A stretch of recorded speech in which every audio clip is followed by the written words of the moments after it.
লাশের উপর নৃত্য করছেন বিএনপি এক নেতা, ব্যবসায়ী চাঁদা না দেওয়ায়। এত নৃশংস ঘটনায় সারা দেশে শুরু হয়েছে প্রতিবাদ মিছিল। ঘটনাটি ঢাকা মিটফোর্ড এক ব্যবসায়ী বিএনপি এক নেতাকে চাঁদা দিতে অস্বীকার করলে তাকে কয়েকজন টেনে হিঁচড়ে রাস্তায় নিতে মারতে থাকে।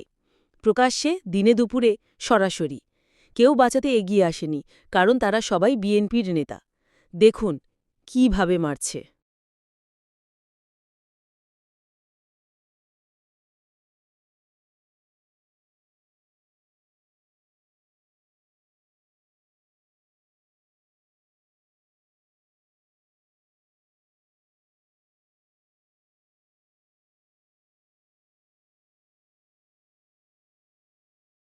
লিখে রাখেন, শিগগির আরেকটি গণ আন্দোলন গড়ে উঠতে যাচ্ছে, সংঘটিত হচ্ছে। এই আন্দোলন হবে দুর্নীতি বা চাঁদাবাজদের বিরুদ্ধে। আমরা যেভাবে জুলাই আন্দোলনে জিতেছি, ওই আন্দোলনেও জিতব, বলেছেন নাহিদ ইসলাম। তিনি একটি আসন্ন গণ আন্দোলনের ইঙ্গিত দিয়েছেন এবং অতীত আন্দোলনের সাফল্য তুলে ধরে ভবিষ্যৎ আন্দোলনে বিজয়ের প্রত্যয় ব্যক্ত করেছেন।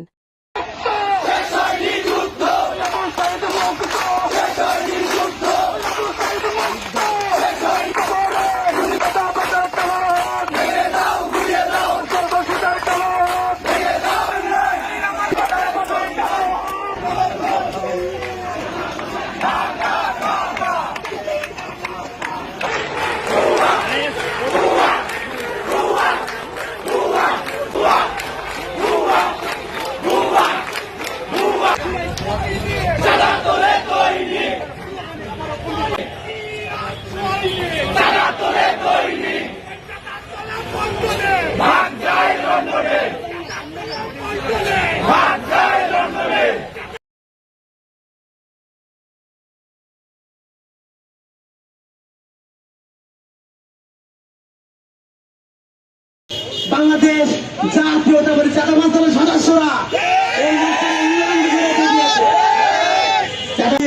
পাথর নিক্ষেপ করে তার পুরস্কার ফিতে দেওয়া হয়েছে। ব্যতীত অত্যন্ত লজ্জিত, নতুন করে কি আমরা আবার সেই প্রস্তর থেকে ফিরে গেলাম কিনা। দর্শন হয়, খুন হয়, আর লন্ডন থেকে ফোন করা হয়, প্রিয় বোন আমি তারেক রহমান বলছি, stop this drama, stop this drama. দল সামলান আপনার দল আজকে আমাদের পুরো বাংলাদেশকে আবারও সেই 5 আগস্টের পূর্বে আওয়ামী লীগের চরিত্রে ফিরে নিয়েছে। ছাত্র দল, যুব দল, বিএনপি যারাই আছেন, দয়া করে আওয়ামী লীগের পদাঙ্ক অনুসরণ করবেন না। যাই পরিণত হয়েছিল আপনাদেরকেও বাংলার ছাত্র সমাজ সেই একই পরিণতি ফিরিয়ে দেয়। এখন বাংলাদেশে আমরা আর কোনোভাবেই কোনো চাঁদাবাজ, দর্শক, হত্যাকারীদের হাতে আমাদের বাংলাদেশ ফিরে যেতে আমরা পারি না। এরা জালিম জালিম জালিমদের যে পরিণতি তুমি যুগে যুগে করেছো, নমরুদকে দেখিয়েছো, ফিরাউনকে দেখিয়েছো, সর্বশেষ খুনি আওয়ামী লীগকে দেখিয়েছো। যদি এই নব্য জালিমরা, যদি এদের কপালে হেদায়েত থাকে, দয়া করে দ্রুত হেদায়েত দাও। আমরা আর পারতেছি না, পুরো বাংলাদেশটাকে আবারও সেই মৃত্যু ঘুরতে ফিরিয়ে নিচ্ছি। হেদায়েত দাও, আর যদি হেদায়েত না থাকে আল্লাহ দয়া করে ধ্বংস করে দাও। আমরা কোন জালিমের হাতে আমাদের বাংলাদেশকে তুলে দিতে পারি না। বাংলাদেশ তোমার ভয় নাই, 5 আগস্ট গভীর নাই। বাংলাদেশ